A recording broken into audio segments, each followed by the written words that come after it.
dall'Acquamor di Merate. Buon pomeriggio da Luca Pellegrini e benvenuti a Sainz Milano, Sabbiatesta Mantova. Si appoggia a Mascherona. Romano Mascherona vede il movimento, lancio lungo e il pallone termina in porta. Incredibile vantaggio del Sabbiatesta Mantova.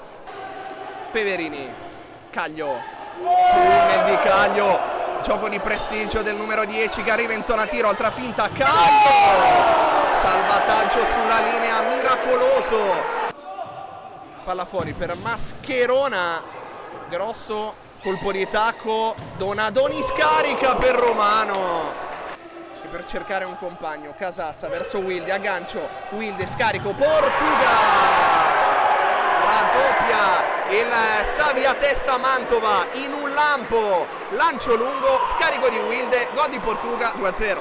Portuga fa sedere l'Aurora, Portuga dentro, Pozzi salva i Sainz dalla 3-0, contropiede, Peverini riesce ad allargare per Jacobuzzi, pressione altissima del Mantova che premia perché il pallone se lo ritrova Casassa direttamente da Wilde. Caglio torna da Jacobuzio, contatto regolare, Portuga finta, Portuga controfinta, scavetto per Milani al volo, super gol di Milani che incastra il pallone sotto l'incrocio e riapre la partita 2-1.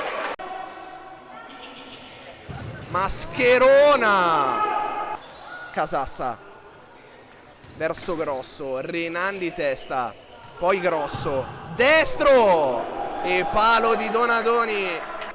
Caglio per Milani, rischia, perde il pallone, Portuga, Milani e Renan negli angoli, si accentra Peverini, Caglio, Renan, Peverini dentro e pareggio di Sainz, deviazione decisiva, sfera che termina alle spalle di Casassa da 2-0 a 2-2. 1 minuto e 21.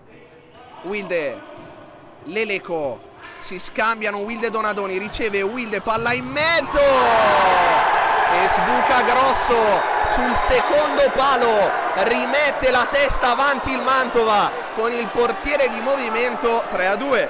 È arrivato il triplice fischio, il Mantova con tanta fatica espugna anche l'Acquamor di Merate, si impone per 3-2